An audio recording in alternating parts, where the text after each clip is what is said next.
This chair was so fucking dusty and I've not sat in it for like a year or two, so so weird.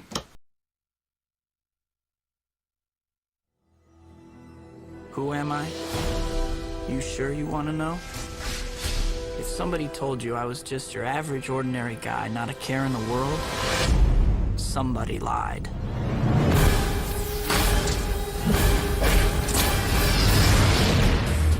Truth is, it wasn't always like this. There was a time when life was a lot less complicated. Can I take your picture for the school paper? Sure. In this lab, we have 15 genetically enhanced super spiders. There's 14. One's missing.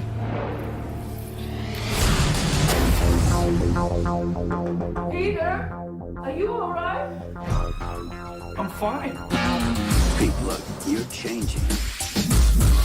I know I went through exactly the same thing at your age. No, not exactly.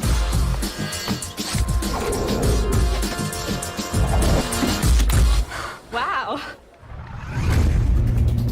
Peter, may I introduce my father, Norman Osborn? Great honor to meet you, sir. Harry tells me you're quite the science whiz. You know, I'm something of a scientist myself.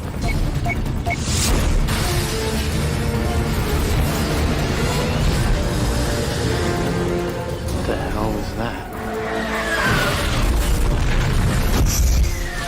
Whatever it is, somebody has to stop it. With great power comes great responsibility. This is my gift. Wow. It is my curse. Who are you? Who am I? I'm Spider-Man.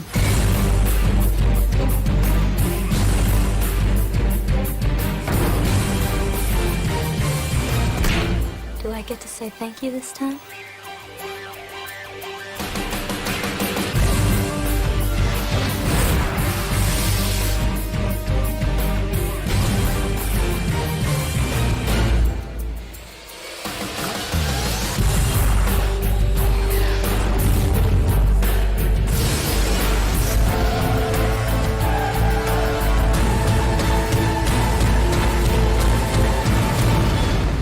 You do too much. You're not Superman, you know.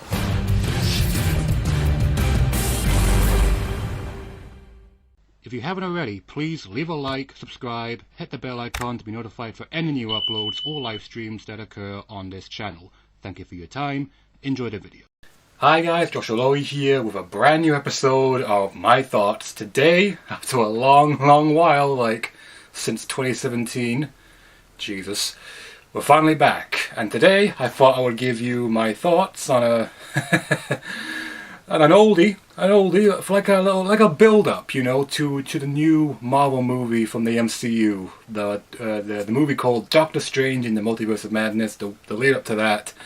And I can't think of any better way of starting it out with the technical first, well, not the first, but you know, as from right now, as recording this until we get to Multiverse of Madness and we can canonize the X-Men movies, the first MCU movie, by a technicality, Sam Raimi's and Tobey Maguire's Spider-Man. So, not much to say. I just thought I would just talk about Spider-Man because, you know, I watched the movie, went on for the lead up to No Way Home, had a blast watching all the old Spider-Man movies in live action. Considered watching Venom and Venom Let There Be Carnage, but unfortunately Venom Let There Be Carnage was not out on DVD or Blu-ray yet, so fuck it. That's all besides the point. Let's get into Spider-Man. So Spider-Man's a story about awkward teenager Peter Parker who gets bit by a radioactive spider and his world is turned upside down and has interactions with his best friend Harry Osborn and has the hots and wants to get with Mary Jane Watson. On the other side of the spectrum, his best friend's father, Norman Osborn, gets exposed to a brand new formula that makes him go crazy and turns him into the villainous, maniacal Green Goblin. That's the short summary of the movie. A lot special, I suppose. Ow, it's so dusty. Why? So sorry to all over the place. You know the story to this. It's a classic film. You should know about backwards and forwards. For God's sake, they referenced this in college as for like the hero's journey and all that. Like, you know, it's pretty fucking well known. But I guess if you're rusty, I suppose you can always go back and watch the movie for yourself. Or if you've never seen Spider-Man, Sam Raimi's Spider-Man in particular, and just saw the Tom Holland films, or haven't seen a Spider-Man movie at all, what the fuck are you doing? Go watch the movie. It's a blast. Tobey Maguire as the titular character Peter Parker Spider-Man. I've never felt so old in my life. And this movie came out in 2002. I was 2 years old when this was out. If it was, before October time, then I would be 2 years old. I don't know when about I watched the movie first, but it was after I know about the character Spider-Man, and then I saw the movie and I was like, live action, wow, so realistic. But yeah, the titular character of Peter Parker, just so much nostalgia, especially recently. He is the perfect depiction of nerdy, awkward teenager Peter Parker. I would say he's a good Spider-Man, I really do, but he's not exactly as, and he's like having not watched him, I was always like, he's a great Peter Parker, but as with Spider-Man, he's fine. I'd say, at least comparatively to the other live-action Spider-Man. Garfield was more of the jokey, more wisecracking, wouldn't stop talking Spider-Man. In Maguire's case, I think he could more or less get away with being Spider-Man because Peter Parker is so awkward and nerdy and all that. Even though he doesn't do that much wisecracks, he's a lot more confident in his portrayal as Spider-Man. He kind of he can do things that he wouldn't normally do if he was just bookworm, nebbish Peter Parker. So that's pretty cool. Not to say he does get his wisecracks. He's had far more than I remembered. Just looking back at the movie, before I saw No Way Home, he had a couple more, and I was like, wow. Okay, so maybe. Okay, but he doesn't do it as often, I'd say. So, but still, he's a phenomenal Peter Parker, a great Spider-Man, I'd say. Not much to say on that front. Willem Dafoe as Norman Osborn Green Goblin, classic. Just delving a little bit into the costumes and all, but just you hear all the jokes, all the criticisms about the Green Goblin suit. I never had a huge problem with the Green Goblin suit at all. But seeing Dafoe's face, seeing his acting, seeing the range of emotions that he can give off while playing the character, it's just he is basically, that's the Goblin face right there. That's not supposed to be an insult or anything. I'm not saying that Dafoe looks like a goblin, despite the fact that on occasion he does look like a goblin. And that's why that's when in No Way Home they just get rid of the mask. Dafoe's face will make it all work and all that. We can get all the emotion out of it from that, and yeah. But the mask itself, it's fine. It's whatever, it's fine. It does restrict, the visual emotion and all that. But there are some points in the film I feel where that mask and that look of the Goblin can look really scary at times, or intimidating at the very least. Like when he attacks Aunt May, and it's just fire, destruction, and all that. And we get an upshot. Forget the term of that. But we're looking up at the Goblin, and he looks kind of intimidating in that light. Until you, because this is a Sam Raimi movie and all that. Still that cheesiness inside of us. He says all these cheesy lines and all that. He tells Aunt May to which she's doing a prayer. And right before he bursts in and tries to attack her, and he kneels down in front of her and he tells her to finish it, and he screams finish it, and then she was doing the whole prayer thing. Leah's not under temptation to have deliver us from, and then he attacks, and then he tells her to finish it, and then she screams from evil, and then he just cackles. Oh, for fuck's sake. There's other big standouts now. Dafoe is Norman Osborn and Green Goblin. We haven't had a really good, or at least anyone else that could top that role as the character of Norman Osborn since then. And it's been 2 decades at this point, and we've had at least one other Norman Osborn in live action from The Amazing Spider-Man 2, but I bet half of you don't even remember that he was in that movie, or even the portrayal. Nothing against the actor or anything. It does take things in an interesting, different take for the character, but it's he's barely there to get a feel of his character and all that. I mean, that's different circumstances and all that. But Dafoe is Goblin and all that. He is Green Goblin. He is Norman Osborn. He is literally, when you think Green Goblin, you probably think Dafoe and all that. Maybe you hear a bit of his voice. If not that, then you're thinking of like Spectacular Spider-Man or the Spider-Man the Animated Series Green Goblin. Everyone look or how they would sound. And you know that they thought, that Marvel also thought that he was a good Norman Osborn / Green Goblin because they brought him back to play the exact same character in No Way Home instead of hiring a brand new actor to take on the role, which who knows, maybe down the line with this new college trilogy or new Spider-Man trilogy, we might get a new MCU Norman Osborn, but who knows. Wow, that feels like a big tangent just talking about Norman Osborn. Defoe's great. Defoe's great. Suit notwithstanding, it's fine, whatever. Great. Kirsten Dunst as Mary Jane Watson does fine for what she's given and all that. In 2000, you understand, like, you know, back in the early 2000s and all that, it was still kind of like getting comic book movies, superhero movies were still trying to get their foot in, saying we can make good stories, make good comic book movies, and have them be taken seriously and all that.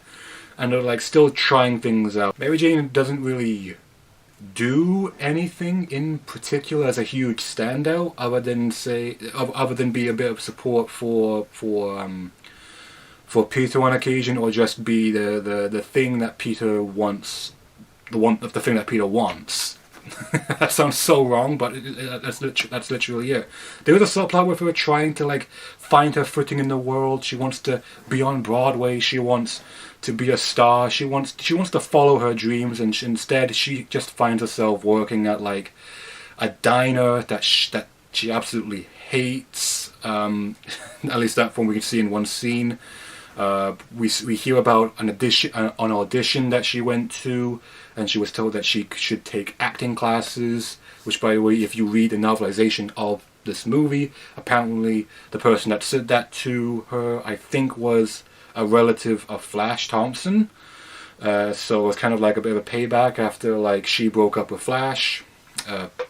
For that interesting thing, you wouldn't get that from this movie. You do get the I don't know, I would just put it here. You do get the iconic upside down kiss, which wasn't really from any particular issue or particular story or moment in the comic books. It was kind of like a spew of the moment, more or less. So, and then it became a classic. It's everywhere. Like, you see images of it, you see people recreating it, you see the comic books later on do their best to recreate that as well as give Spider-Man organic webbing. That's a whole different thing. But that's like one of the huge standouts when I think of Mary Jane's character and all that. Then that's just like she's with.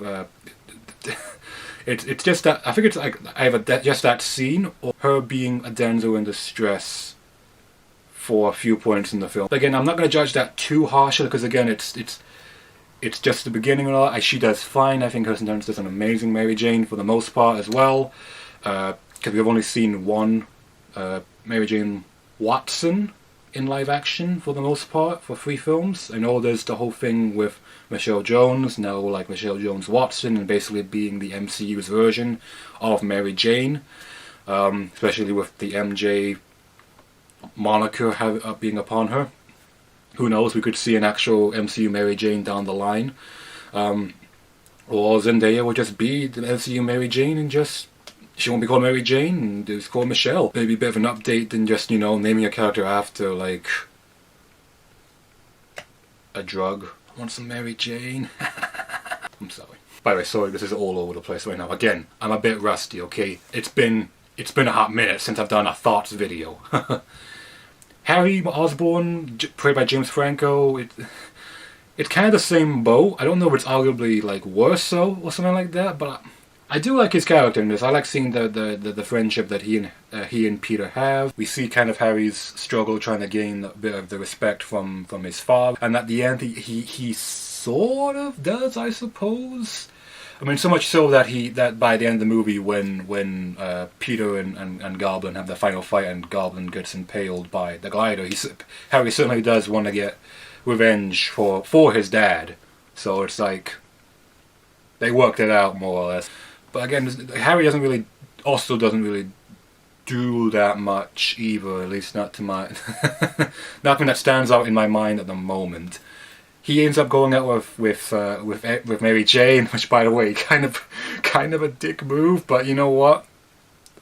Kind of realistic. That kind of happens, especially if like you have this best friend, and you have the hearts for this girl in your class, out and about, and at your work or whatever, and your just so happens your best friend also has the hearts for that same girl, and it's just if you snooze, you lose. It's that easy. It's that simple and all that. And then we see like through the course of the movie that really Mary Jane and Harry don't really have that much chemistry per se to warrant them being a couple.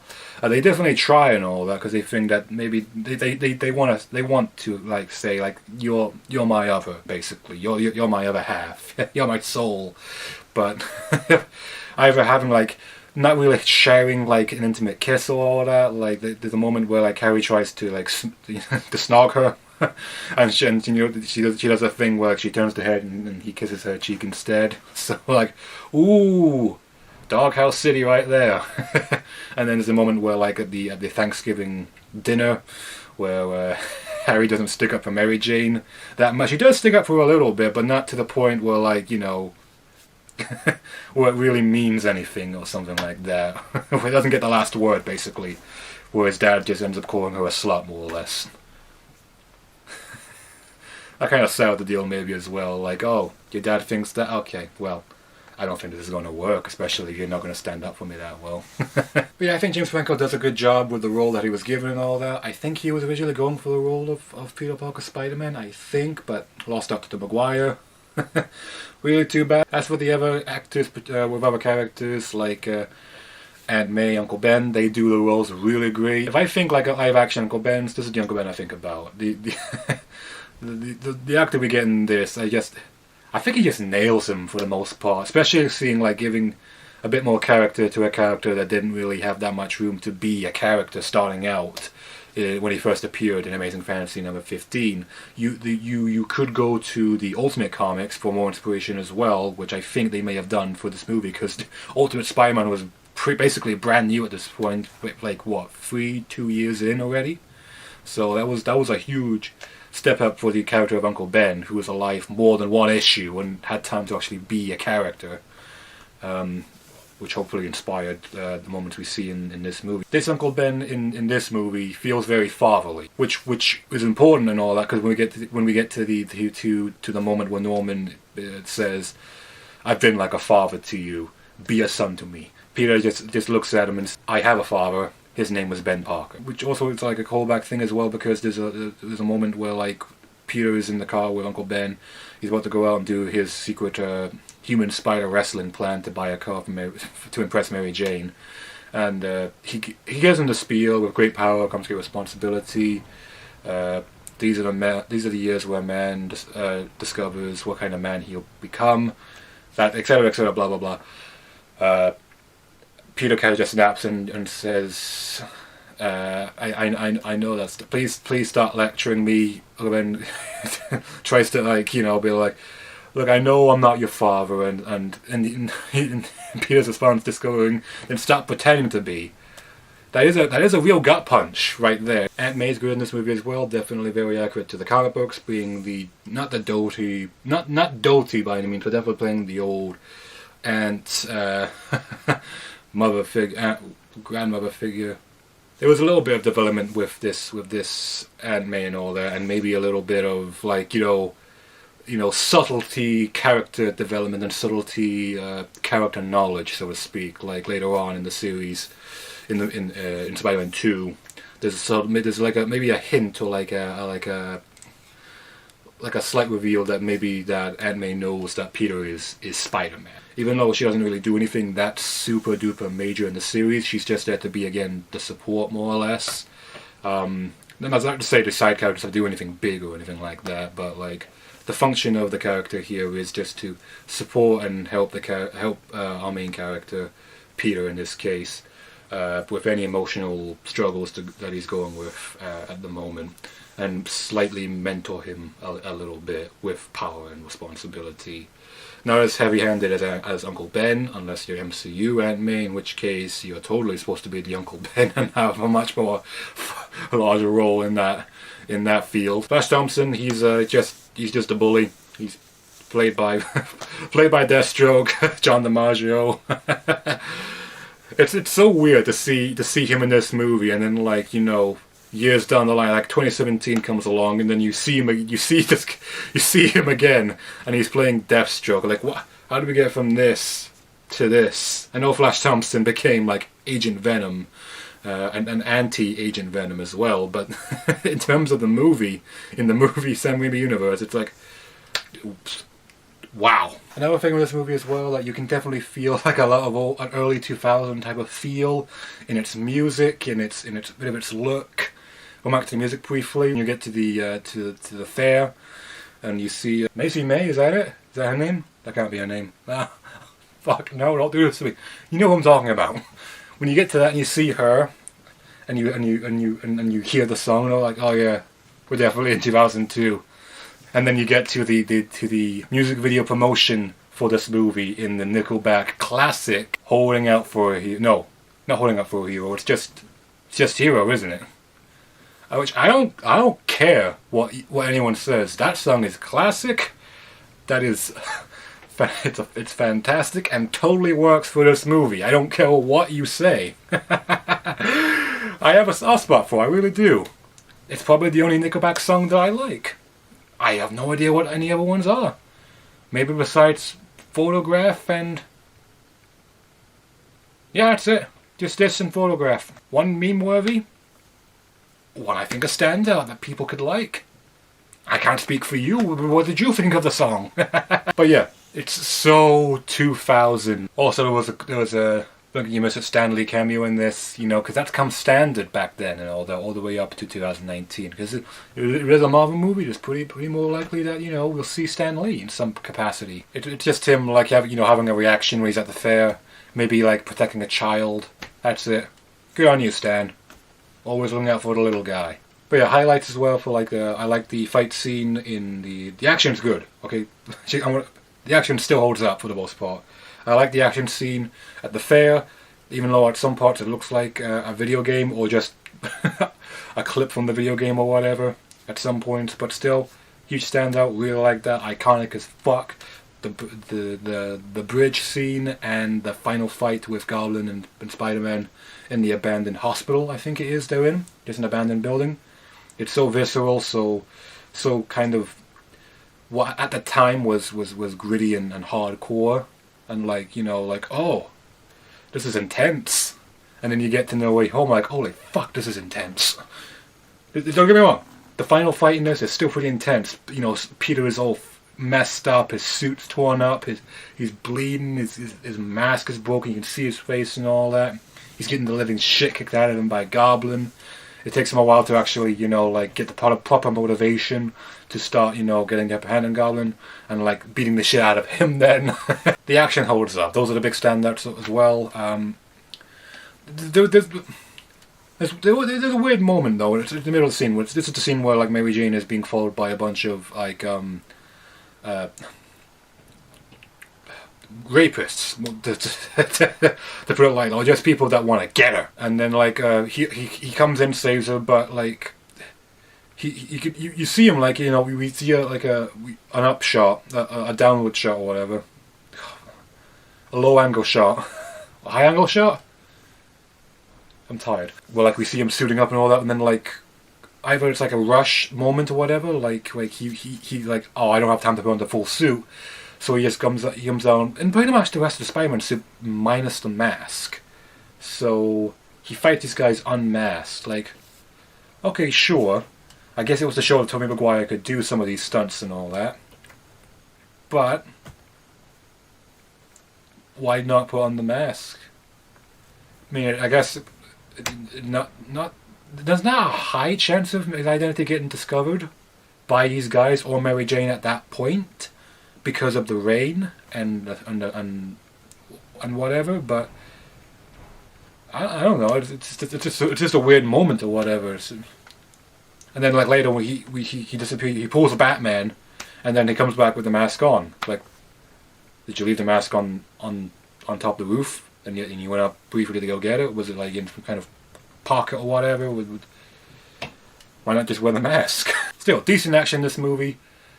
It only gets better from here. And when we get to Spider-Man 2, the action is ramped up to high gear, and I would say it continues going into Spider-Man 3. The Spider-Man suit looks really good in this movie. It's certainly iconic and nostalgic and all that, to the point where people were protesting, going on Twitter, going on YouTube, saying we want the Sam Raimi suit in PS4, and eventually they got it. And they're like, yes, because it is an iconic suit. The raised webbing, the shape of the eyes, the spider logo, the kind of the feel and look of the fabric used for the costume. It does look iconic, especially with the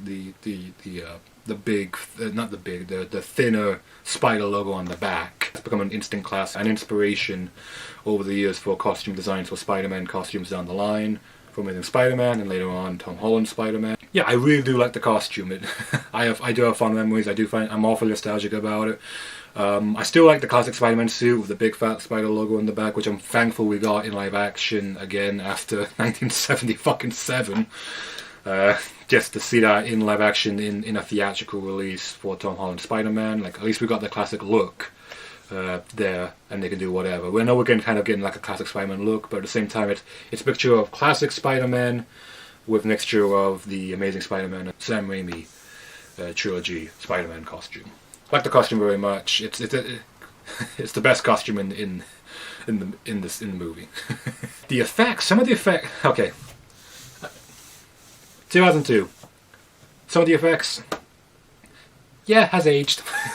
Some of the effects are still pretty remarkably good, I would say. Definitely. But I think that's like down to some of the practical effects and maybe some of the CGI, like the web swinging.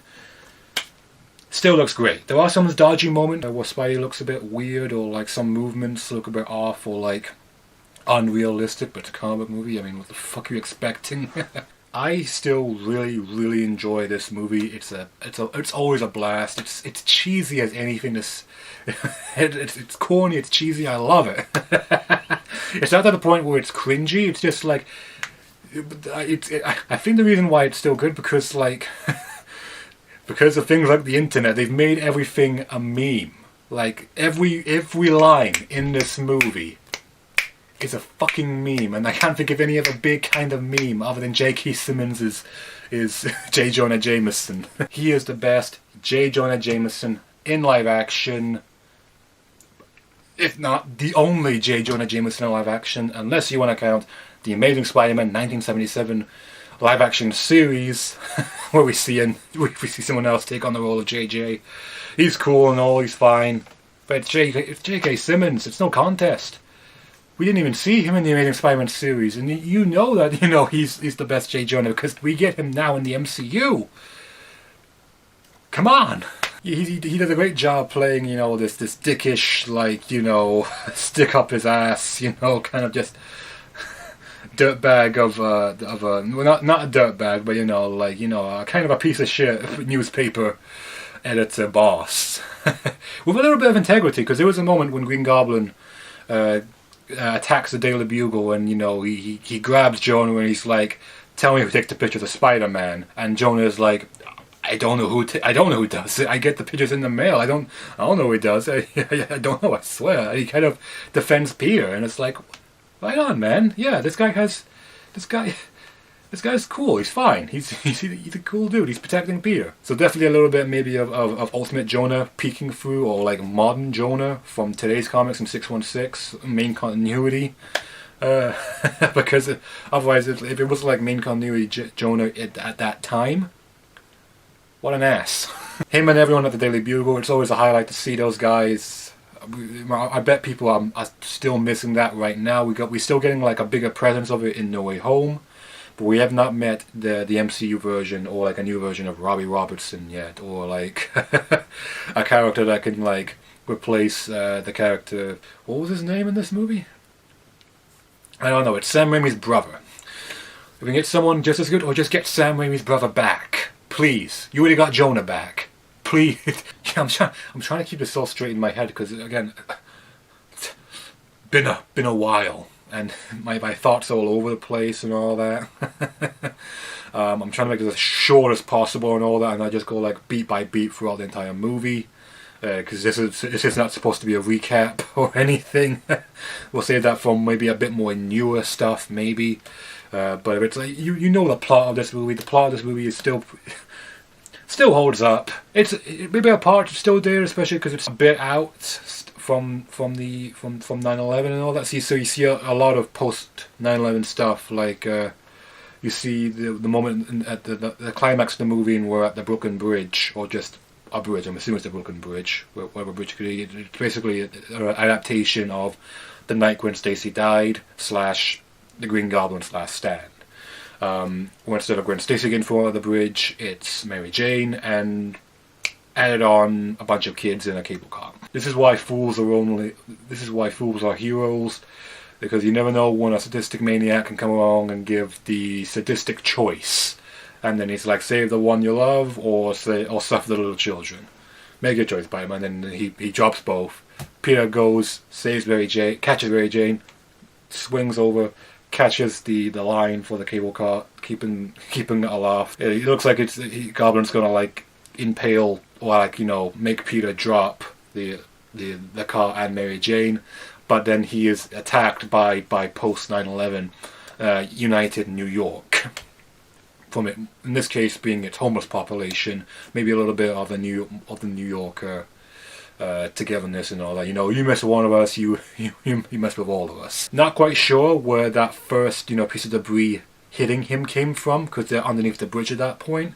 So unless like someone has a really good unless one of them came from Australia and they had that hooked to a boomerang or whatever, then they just threw it and it did a arc and then like hit Goblin in the face, or like someone was like just hanging underneath the bridge, just threw something at him. I don't know where it came from. But yeah, still, really do enjoy this movie. I don't go back to it as nearly enough as I should, because people usually like go back to Spider-Man 2, which has been regarded as the best comic book movie of all time, or one of the best comic book movies of all time, up there with like Avengers, Dark Knight, Avengers Endgame, now No Way Home. Just all these films and all that. But I'd say this is just as good as well, because it paved the way for comic book movies nowadays as well, and paved the way for the sequel, taking everything that worked in this movie and improving upon it in that movie. But we'll talk about the movie when we talk about it. And a feel good type of movie. If you want something more like light and more not depressing or whatever, you want to laugh as well, go back and watch this movie. You'll have a blast. Some of the set pieces spectacular. The characters pretty good. Design of the film, some standouts, some like what the hell are you thinking? What can you do? Yeah, I can't think of anything else to talk about this movie other than it's a blast. Enjoy it, especially if you're one of those people that enjoy the memes and all that. Go back and watch it, and then you can be that person like, ooh, there's a meme. Wow, I'm prequel trilogying this. Yeah, I like it. Post a comment down below. Tell me what you thought about Spider-Man. Is it as good as you remember? How long has it been since you last seen it? Do you have a particular favourite moment from this movie? If you were to rank your Spider-Man movies, how far up would you go? I would say it's somewhere like maybe in like... How many Spider-Man movies were we on with? Spider-Man, Spider-Man 2, Spider-Man 3, Green Spider-Man, Green Spider-Man 2, Spider-Man Homecoming, Spider-Man Far From Home, Spider-Man No Way Home. So if you rank all 8 Spider-Man movies, which one would it be? I would say it would be close to maybe like number 4 or number 3 for me. I don't know. It could change. Leave a like and of course, subscribe to me. I'm Joshua Lawrie. Good day and good night. Take care.